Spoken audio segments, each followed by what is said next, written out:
and welcome to my buying guide, my personal modification guide, and everything in this video is my personal views about how to buy the best second-hand YXZ. But they're my personal views, so don't take them as gospel. Take it as my opinion, nothing else. Just enjoy the videos. Thank you very much for watching them.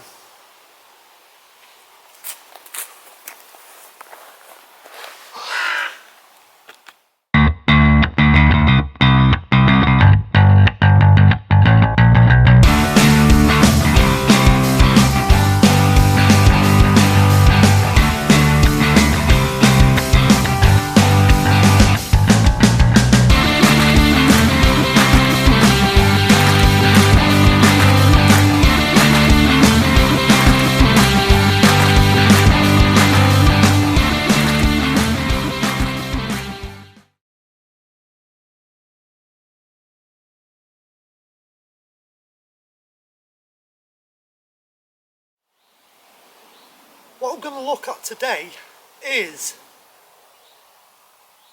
second-hand YXZ 1000R. It's a sort of buyer's guide, what to look for, what you need to ask when you go into a look for one, what you need to be looking for. If you're in the market for a 1000cc sports side-by-side, there's a lot of units out there to go out and buy second hand. You could be looking at Razor Thou. Oh, what I will say before I go any further, I'm only looking at normally aspirated units. So the Maverick Sport, Razor 900s, Razor Thou.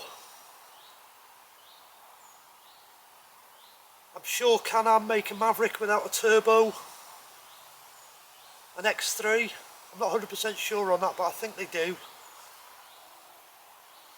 And the YXZ. They've all got their advantages, and some have got disadvantages.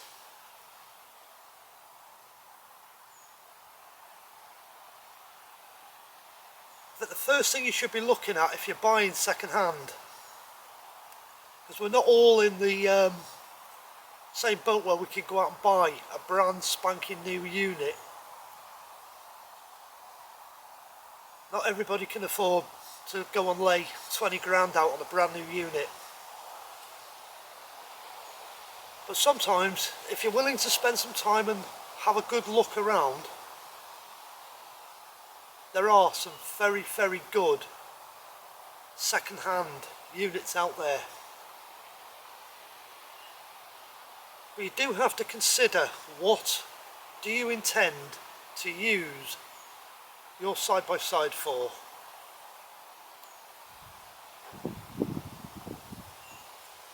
If you're out playing in the mud, forget the YXZ.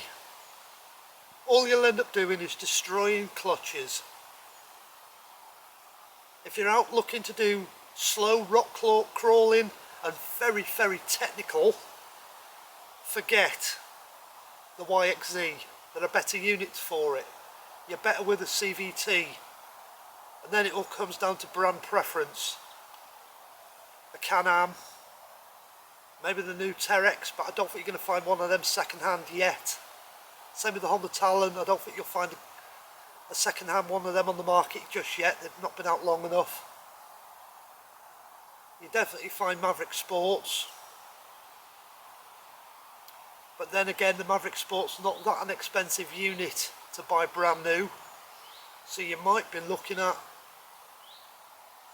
the Maverick Sport, brand new. For the same sort of money you could buy a second-hand Razor or a second-hand YXZ. Depends what you want out of the unit. They've all got their advantages. They've all got their disadvantages. But today I'm going to look at buying a second-hand YXZ, what to look for. There are some people who buy side-by-sides thinking they want the latest and the greatest, and they'll go out and spend 20 grand on a brand new unit, use it a couple of times, not use it a lot, put a couple hundred miles on it, and just not like it. So it'll come up on the market second hand for sale. Them are the kind of units you're looking for.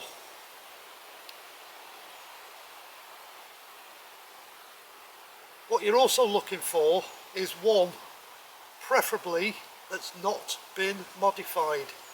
You want to buy the most standard unit you can possibly buy. Because everybody's idea of modifications are different, and everybody's standard of work is different. So I'm going to use my YXZ as an example. My YXZ was not bought brand new. It was bought 3 years old, just had its first MOT or roadworthiness, wherever you come from in the world. And it had 900 miles on it in 3 years. Not a lot of miles for a 3-year-old side-by-side.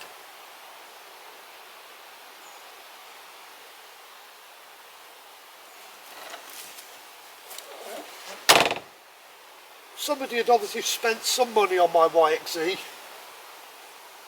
They'd spent a couple hundred quid putting a sticker pack on it. As you can see, they put the Monster Energy sticker pack on it. Got no problems with that. It's only a sticker pack. It's been very nicely put on. Everything lines up as it should do. It's also been made road legal. They put indicators front, rear, 2 mirrors, internal mirror, number plate light, extra brake lights, and road registered it, which is something I was looking for. But that makes them harder to find, road registered ones. But I wanted a road registered one. I also wanted one that had the least amount of miles I could find for the money I was willing to spend. But I was also looking for totally and utterly non-modified mechanically, engine wise and suspension, with as many standard bits on it as possible. Because if I'm going to modify something, I want to do it. I don't want somebody else to have done it. Because I don't know the standard of their work. There are a lot of people out there who their standard of work is very, very good. But I don't personally know that. I'd rather drive something that's modified to my standard of work. I'm happier modifying it myself and knowing I've done it, and I've done it to my standards and correctly. So we're going to have a walk around, point some things out to be looking for.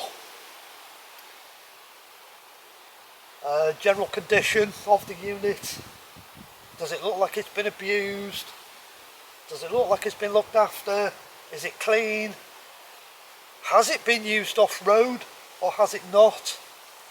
My particular unit somebody had bought, and it had only ever been used on tarmac, and it had been used as a posemobile. I don't see the point in that. It's an off-road vehicle. I buy it to go off-road, not to go posing in. It's not what it's about for me. I like green laning. I like trail riding. I like to run the occasional short circuit, the odd motocross track. That's the kind of fun I like to have. It is nice to have a road legal unit where you can drive from trail to trail rather than having to stick it on a trailer. take it where you're going, do what you've got to do, put it back on the trailer, take it home. I don't want to do that. I want to drive it to where I'm going, have my fun, be as hard as I'm willing to be on it, but not thrash the living daylights out of it, because I want reliability out of it. I want dependability out of it. I want it to get me there. I want to have my fun. I also want to get home. Right, so what are you looking for when you buy a second-hand side-by-side, particularly a YXZ? First thing I go looking for is the general condition. I'll go through the wheel bearings, make sure all the wheel bearings are good.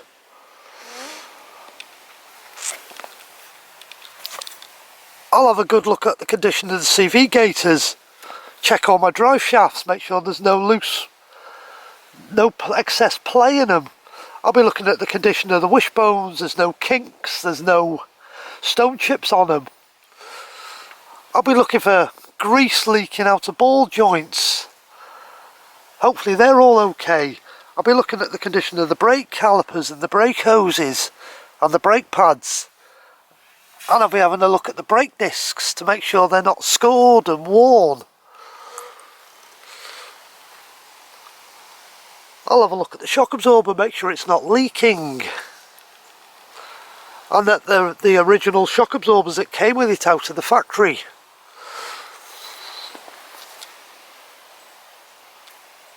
Tyre condition, that's always an advantage when you're buying second hand.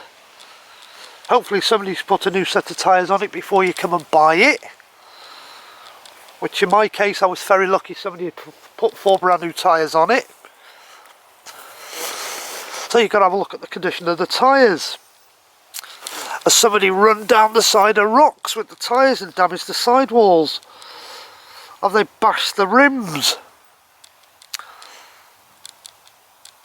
Lucky for me, mine hadn't been off-road, so all the rims, all the tyres were in really good condition. You need to be looking for broken plastics.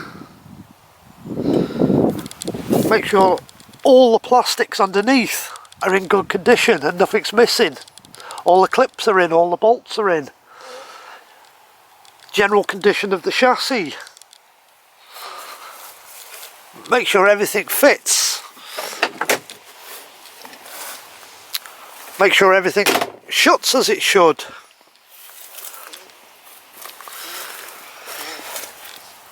You need to be looking for cracks in welds.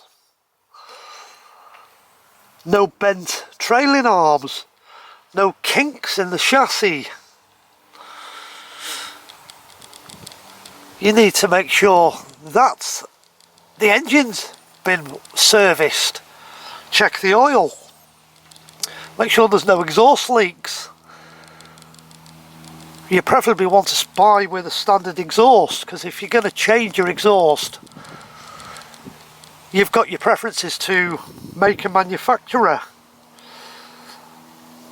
Mine's still running standard Yamaha everything. This engine's never been out. It's got 2,200 miles on it. It's 4 years old now. Oil pressure's still good on it. I've checked that. Compression's still up to spec. I've checked that. There's no timing chain rattle. So I'm happy with that engine. It's a good, strong engine.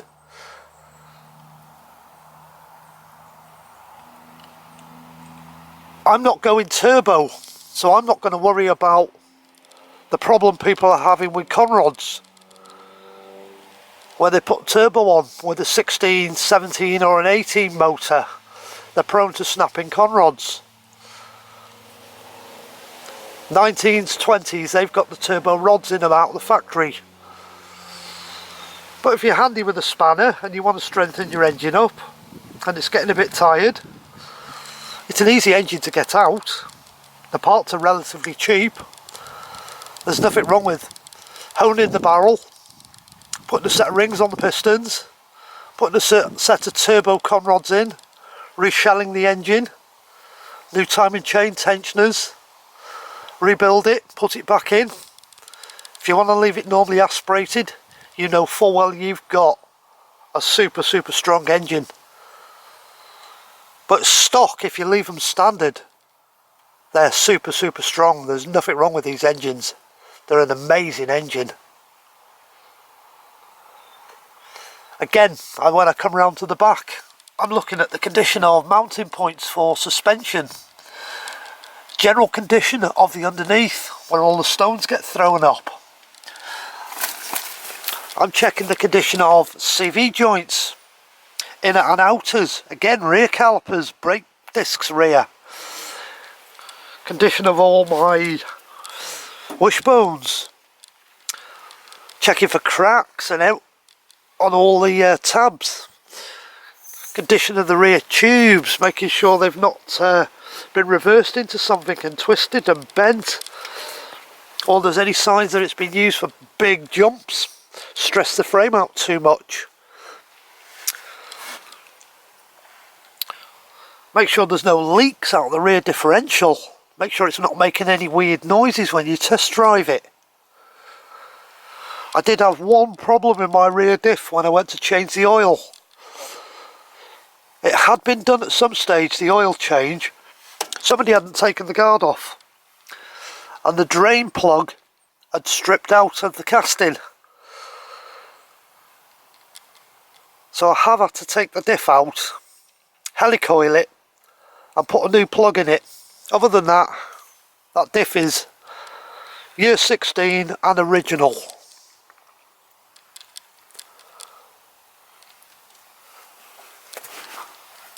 Check you've got no kinks in any of the oil lines, and there's no leaks from where any of the pipes fasten to the engine or any of the rubber joints are damaged. Take the cover off the bottom of the oil tank, and again check where the pipes come out of the tank. Make sure there's no leaks there. Check the condition of the tank.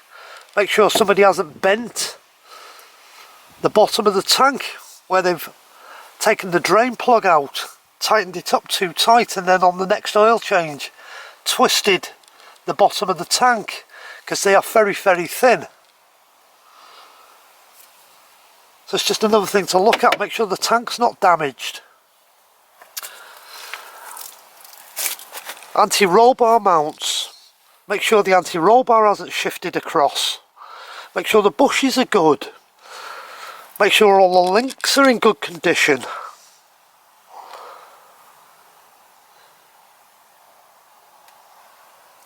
Just have a really good look around the unit. You're always going to get a little bit of things like this where the plastics rub on the frame. That's unavoidable. There's nothing you can do about that. So have to take the plastics off, treat it, repowder coat it.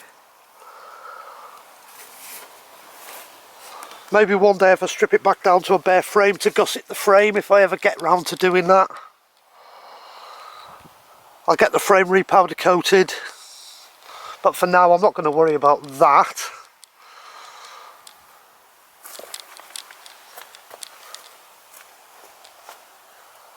Let's go into the cab and see what we can see in there. Oh, and another thing you should be checking when you go out and buy. You can see the water level in the tank. Make sure it does have antifreeze in it. Make sure it's not full of gunge, water, oil. Make sure it's clean. Check your top mounts again, make sure your shock absorbers aren't leaking.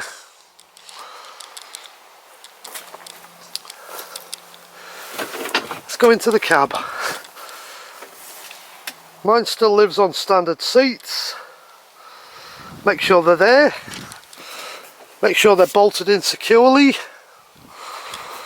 Everything fastens in. And once you're in the cab, you might as well pull as centre panel out.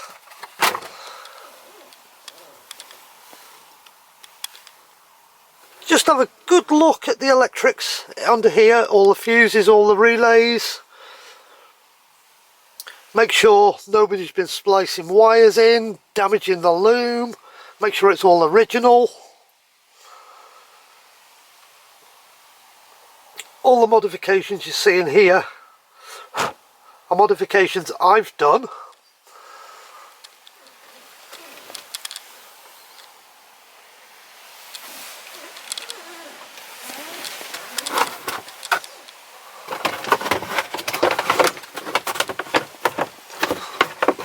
Let's put that back on.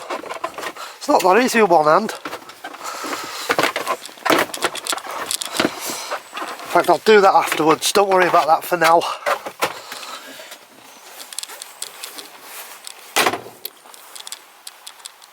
Make sure the tilt works on the steering wheel still whilst you're test driving it. Power steering's got no problems. Check all the warning lights come on when you turn the ignition on.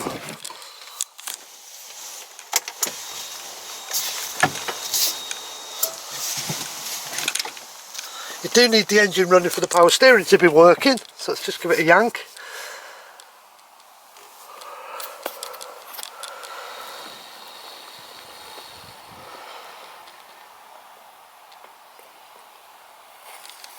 EPS light should come on when the ignition's just been turned on. The parking light should come on, the neutral light should come on.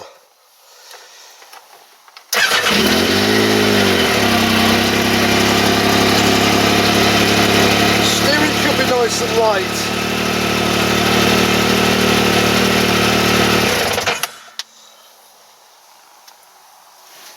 And they should start up like that instantly. Your rev counter should do its sweep. Fuel pump should prime up. Like I said, power steering doesn't work until the engine's working.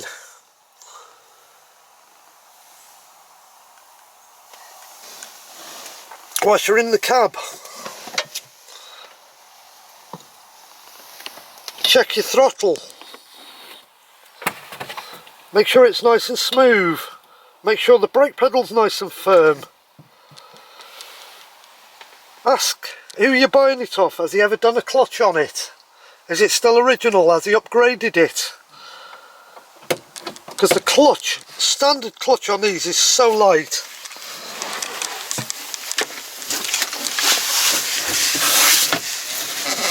It's so light you can push it down.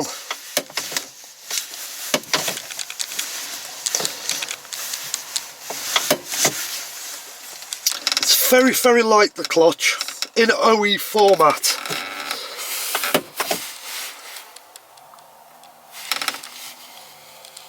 Just have a good look at everything. Make sure there's nothing that you're not happy with. Because at the end of the day, it's all bargaining points.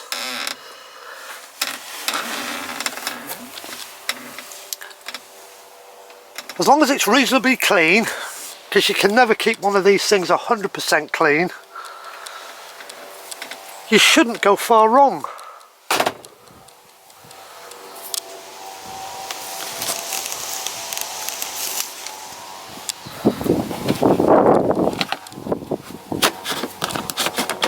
Make sure the lid's still with it, because that's where I keep my tools.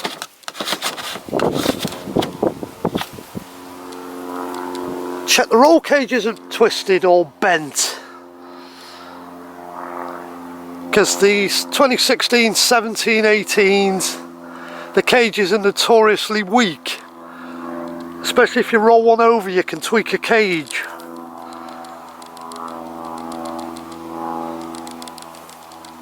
But really, other than that,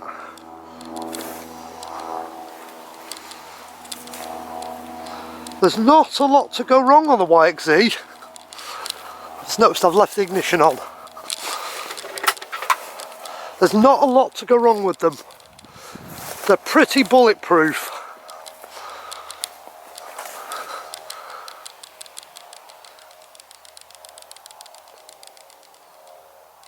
They're a very, very strong